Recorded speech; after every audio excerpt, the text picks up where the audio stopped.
राज्याचे उद्योग मंत्री उदय सामंत यांचे बंधू किरण सामंत यांच्या व्हॉट्सॲप स्टेटसची सध्या जोरदार चर्चा आहे। रोकेगा कौन अशा आशयाचा हा व्हॉट्सॲप स्टेटस आहे आणि सामंत यांच्या स्टेटसनंतर महायुतीमधल्या तणावाच्या चर्चांना उधाण आलंय। याला पार्श्वभूमी आहे ती रत्नागिरी सिंधुदुर्ग लोकसभा मतदारसंघाच्या उमेदवारीविषयीची। भाजपकडनं रवींद्र चव्हाण यांना रत्नागिरी सिंधुदुर्गाची जागा त्या जागेवरती उमेदवारी देण्याची चाचपणी सुरू आहे आणि किरण सामंत सुद्धा याच जागेसाठी उत्सुक आहेत। त्यांचा व्हॉट्सॲप स्टेटस आहे रोकेगा कौन।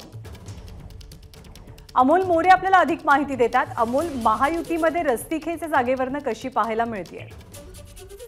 मुळात जर बघायला गेलं तर ही जागा जी आहे सध्या या ठिकाणी ठाकरेंच्या शिवसेनेचे खासदार विनायक राऊत आहेत आणि ज्या वेळेला लोकसभेचं जागा वाटप होईल महाविकास आघाडीचं असेल किंवा महायुतीचं त्यावेळेला अशी एक चर्चा आहे की ज्याच्याकडे ही जागा आहे त्याच्याकडे ती जागा राहील।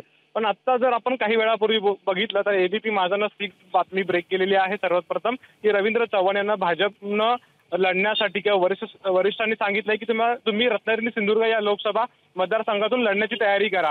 आणि अगदी 10 तासापूर्वीचं जर आपण किरण सामंत यांचं स्टेटस पाहिलं, जे संभाव्य उमेदवार असतील शिवसेनेकडून आता एकनाथ शिंदे यांच्या शिवसेनेकडून रत्नागिरी सिंधुदुर्ग या लोकसभा मतदारसंघातून त्यांचं स्टेटस असं आहे की रोकेगा कौन। अर्थात त्यामुळे या एकंदरीत घडामोडींना किंवा ज्या चर्चेत त्यांना वेग आलेला आहे की नक्की उमेदवार कोण असणार आहे। कारण की मागच्या काही दिवसांपासून जर आपण बघितलं 4 ते 6 महिने अधिक झालेले आहेत।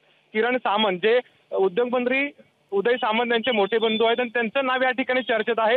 स्वतः उदय सामंत यांनी जाहीररित्या असं देखील सांगितलेलं आहे की भैया अर्थात किरण सामंत यांना निवडून आणण्यासाठी तुम्ही तयारी करा आणि त्यामुळे आगामी काळातल्या या घडामोडी ज्या असतील त्या महत्त्वाच्या आहेत। पण किरण सामंत यांचं व्हॉट्सअप स्टेटस जे आहे ते खूप काही बोलून जातं आणि त्यावरूनच आगामी काळातल्या राजकारणाची कोकणातल्या आपल्याला एकंदरीत कशी पावलं असतील याचा अंदाज बांधता येऊ शकतो। ज्ञानदा, धन्यवाद अमोल या सगळ्या माहितीबद्दल।